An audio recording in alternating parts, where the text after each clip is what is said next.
Up until now, we've seen how to add, subtract, and multiply polynomials, but not divide them.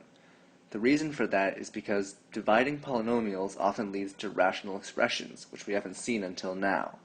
So let's look at how to divide polynomials. First, let's do the simple case of dividing a polynomial by a monomial. Say we have 6x squared plus 4x plus 8, and we want to divide this by 2x. By using the distributive property, we can simply divide each term in the numerator by 2x. So 6x squared divided by 2x plus 4x divided by 2x plus 8 over 2x. Now if we simplify each of these expressions, we'll get 3x, since 6 divided by 2 is 3, and x squared divided by x is x, plus 2, since the x's will cancel, and 4 over 2 equals 2, and then plus 4 over x. So this is our answer. But notice that one of the terms in this expression is 4 over x, which is not a polynomial. So this division does not give us a polynomial answer. However, if we want one, we can always say that the quotient is 3x plus 2 with remainder 8, and leave the 8 over 2x undivided. Now let's try to divide a polynomial by a binomial. Suppose we have y squared minus 2y minus 3 divided by y minus 3. For a problem like this, the first thing we want to try to do is factor the numerator.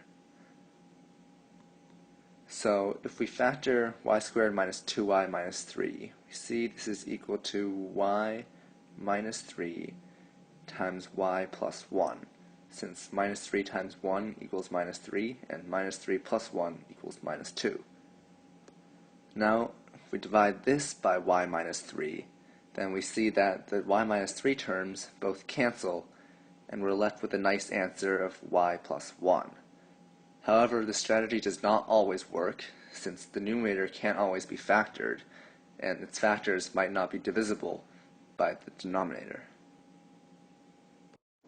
Long division of polynomials is a process that's more complicated, but will be able to solve any division of two polynomials.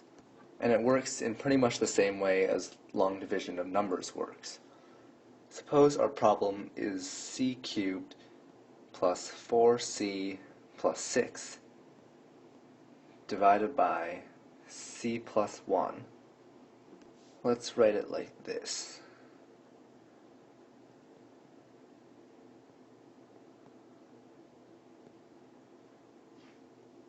Notice that I inserted a 0 c squared term, even though there was no c squared term, so that the division will work properly.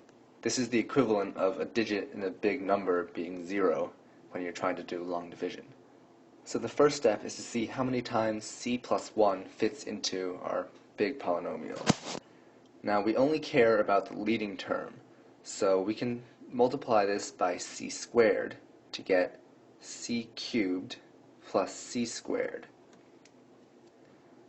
Now we used a c squared term here, and we subtract to get 0 minus c squared, since we have 0 c squared minus 1 c squared. So we've essentially subtracted c squared times c plus 1 from our original polynomial. Now let's bring down the next term, plus 4c. If we do the same thing, we'll multiply c plus 1 by minus c, so that it'll cancel out this leading term of minus c squared. So we'll have minus c minus 1. Now if we subtract here, minus c squared minus c. Now if we subtract here, we'll get 0 for the c squared terms, and we'll get 4 minus minus 1, which gives us plus 5c.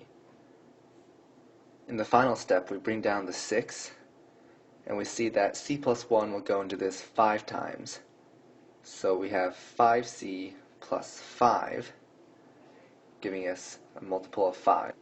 And subtracting here will give us 0c plus 1. So we'll have a final remainder of 1. So this gives us a final answer of c squared minus c plus 5 plus 1 over c plus 1, since we weren't able to divide this 1 by c plus 1 successfully. And that's our answer.